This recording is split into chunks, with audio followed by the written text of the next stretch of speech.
प्यारे बच्चों, हमने पिछले लेक्चर में किया था व्हाट इज़ द कैपेसिटेंस। अब हम करने जा रहे हैं capacity of A isolated spherical conductor. कि एक स्फेरिकल कंडक्टर है, ये कोई स्फेरिकल कंडक्टर है जिसका सेंटर जो है वो ओ है, और इस स्फेरिकल कंडक्टर की रेडियस जो है वो आर है। R is the radius, O is the centre of the sphere. ये कंडक्टर है, ये होलो भी हो सकता है और सॉलिड भी हो सकता है। If Q is the charge, we assume that Q positive charge at its center. Therefore, the positive charge is distributed over all the surface of this conductor. कि इस पूरे सरफेस के ऊपर पॉजिटिव चार्ज जो है वो सेपरेट हो जाएगा। पॉजिटिव चार्ज जो है वो इस पूरे कंडक्टर की बाउंड्री के ऊपर सेपरेट होगा, और इसलिए जो पोटेंशियल होगा at every point on the surface of the sphere is equal. और पूरा का पूरा जो स्फीयर है वो इस प्रकार का बिहेव करेगा कि पूरा का पूरा जो स्फीयर है उसका सारा चार्ज जो है इसके स्फीयर के सेंटर पर है। तो हम कह सकते हैं कि potential at any point on the surface of the sphere in free space. कि किसी भी पॉइंट के ऊपर अगर हम पोटेंशियल को जांचें, मान लेते हैं कि V पोटेंशियल है वो किसके बराबर होगा, Q जो है वो चार्ज है, Q upon 4πε0 into R, R the radius of the sphere. This is the potential. ये हमने पहले पढ़ा हुआ है कि स्फीयर के ऊपर टोटल पोटेंशियल कितना होगा, V equal to Q upon 4πε0 into R. और हमने पीछे पढ़ा है कि C कैपेसिटेंस वो किसके बराबर होता है, कैपेसिटेंस होता है Q अपॉन V, यानी कि पोटेंशियल, चार्ज अपॉन पोटेंशियल। यहाँ पोटेंशियल की वैल्यू कितनी है, Q upon 4πε0। Put this value in this, we have C is equal to Q upon Q divide by 4πε0 into R. और अगर हम इसको सॉल्व करें तो Q divide by Q into 4πε0 into R. और इस प्रकार Q से Q कैंसिल हो जाएगा, हमारे पास होगा C is equal to 4πε0 into R. This is the capacitance of a sphere isolated spherical conductor. यहाँ से हम देखते हैं कि 4π और एप्सिलॉन ये कांस्टेंट है, तो C जो है वो डायरेक्टली प्रोपोर्शनल है R के। C is directly proportional to R। If radius of the sphere, radius of the sphere,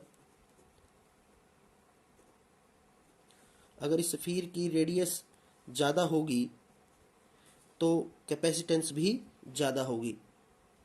radius of the sphere is larger then greater will be the its capacitance, greater will be its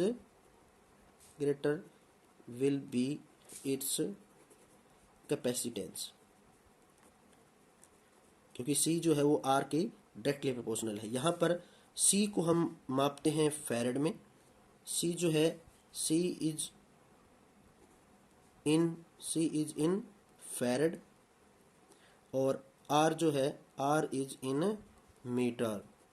R को metre में मापते हैं और capacitance को farad में मापते हैं। अगर क्वेश्चन आता है what is the capacity of अर्थ, कि अर्थ की कैपेसिटी कितनी है, तो हम यहाँ से इस इक्वेशन से हम फाइंड आउट कर सकते हैं कि अर्थ की कैपेसिटी कितनी होगी, कैपेसिटेंस कितनी होगी अर्थ की। इसके लिए हमें पता है कि what is the capacity of earth, capacity of earth, earth की कैपेसिटी कितनी होगी। अर्थ की कैपेसिटी के लिए हमें पता है कि आर, रेडियस जो है वो अर्थ की वो कितनी है, 6400 किलोमीटर, 6400 किलोमीटर, यानी कि 6.4 इंटू 10⁻⁶ मीटर। हमारे पास फार्मूला है C is equal to 4 pi epsilon naught into R. C is equal to, इसकी जो वैल्यू है वो कितनी है 1/9 इंटू 10⁻⁹। आर की वैल्यू कितनी है 6.4 into 10⁻⁶। If you calculate it, it is equal to 0.711 into 10⁻³ farad. This is the value of capacity of the earth. और अगर हम इसको माइक्रोफैरड में बदलना चाहें तो माइक्रोफैरड में कितना होगा 0.711 इंटू 10⁻³ इंटू 10⁻⁶ और ये किसके बराबर होगा 711 माइक्रोफैरड। ये है capacity of the earth in microfarad. यहाँ पर आप देखोगे कि जो फैरड है वो बिगेस्ट यूनिट है, तो कैपेसिटी जो है अर्थ की हमने लिखी है 711 माइक्रोफैरड। तो कैपेसिटी जो है वो हम या तो माइक्रोफैरड में लेते हैं या नैनोफैरड में लेते हैं, क्योंकि फैरड जो है वो एक बिग यूनिट है कैपेसिटेंस की। तो मैं यहाँ लिख भी देता हूँ 10 the capacity of earth which is the biggest we come across 711 microfarad. Therefore, in routine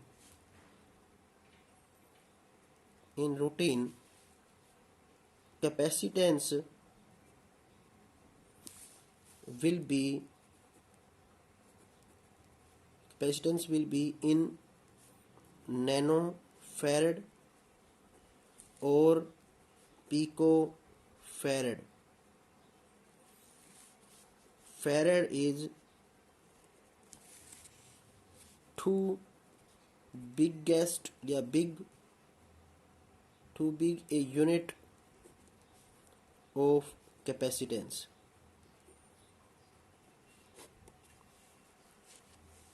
next है parallel plate capacitor. Parallel plate capacitor जो है वो आमतौर पर जो हम कैपेसिटर यूज करते हैं वो पैरेलल प्लेट कैपेसिटर होता है। इसमें दो प्लेट होती हैं, थिन प्लेट होती हैं, और late consider plate 1 and second is plate 2। Plate 1 end plate 2 दो प्लेट्स हैं और थिन है बिल्कुल। दोनों का जो एरिया ऑफ क्रॉस सेक्शन है, इनकी जो मोटाई है, ये मान लेते हैं plate 1 and second is plate 2। इनका एरिया ऑफ क्रॉस सेक्शन है वो है A। दोनों के बीच में जो डिस्टेंस जो है वो है D। Distance between the two plates is D। दोनों प्लेटों को हमने इस प्रकार रखा कि दोनों प्लेटों के बीच में इंसुलेटेड मीडियम है, और वो इंसुलेटेड मीडियम हो सकता है वो एयर हो सकता है कोई पेपर हो, ग्लास हो, मिका हो, कुछ भी रखकर हम दोनों प्लेटों के बीच में जो मीडियम है, जो डिस्टेंस D है, उसके बीच में हम उसको इंसुलेटेड बना देंगे। यानी प्लेट 1 और प्लेट 2 एक दूसरे के लिए इंसुलेटेड होगी। अब हम जो चार्ज प्लेट 1 है, कंडक्टिंग प्लेट 1 है, इसको हमने चार्ज Q दिया, जिसके कारण पॉजिटिव चार्ज जो है डिस्ट्रीब्यूट हो गया overall to the surface of plate 1। और जो सेकेंड प्लेट, जो दूसरे नंबर की प्लेट है, उसको हमने अर्थ कर दिया। इस पॉजिटिव चार्ज के कारण जो ही हमने पॉजिटिव चार्ज दिया, सेकंड जो प्लेट है इसके ऊपर जो नेगेटिव चार्ज है वो डिस्ट्रीब्यूट हो जाएगा toward the positive charge of plate 1। और जो पॉजिटिव चार्ज था वो पूरा का पूरा अर्थ करने के कारण अर्थिंग हो जाएगा। यानी प्लेट नंबर 2 के ऊपर अब कौन सा चार्ज होगा, सिर्फ नेगेटिव चार्ज होगा, और इसके कारण एक इलेक्ट्रिकल फील्ड E जनरेट होगा। Electrical field E।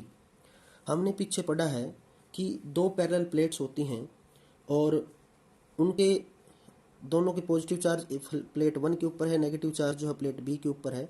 तो लेफ्ट साइड ऑफ प्लेट 1 और राइट साइड ऑफ प्लेट 2 दोनों के तरफ जो टोटल इलेक्ट्रिकल फील्ड होगा वो होगा 0, लेफ्ट और राइट में। अब प्लेट 1 जो है उसके ऊपर सरफेस चार्ज डेंसिटी कितनी होगी? Plate 1 the surface charge density, जिसको हम सिग्मा द्वारा लिखते हैं, is equal to Q divide by ए।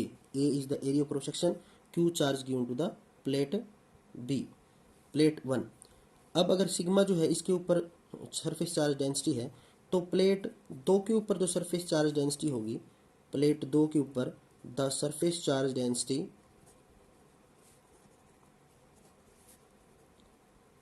वो कितनी होगी? माइनस सिग्मा, क्योंकि इस पर नेगेटिव चार्ज है।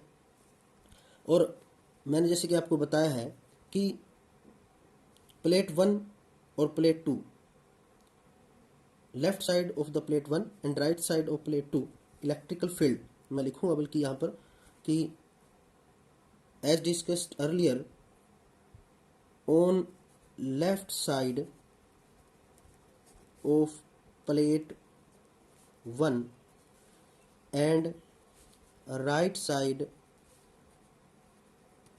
of plate 2 electric field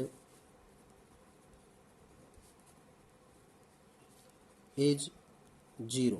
दोनों साइड में 0 होगा। अब दोनों के बीच में जो इलेक्ट्रिकल फील्ड की वैल्यू होगी, जिसके बीच में इंसुलेटेड मीडियम है, वहाँ तो electric field in region of both the plate, in the regions between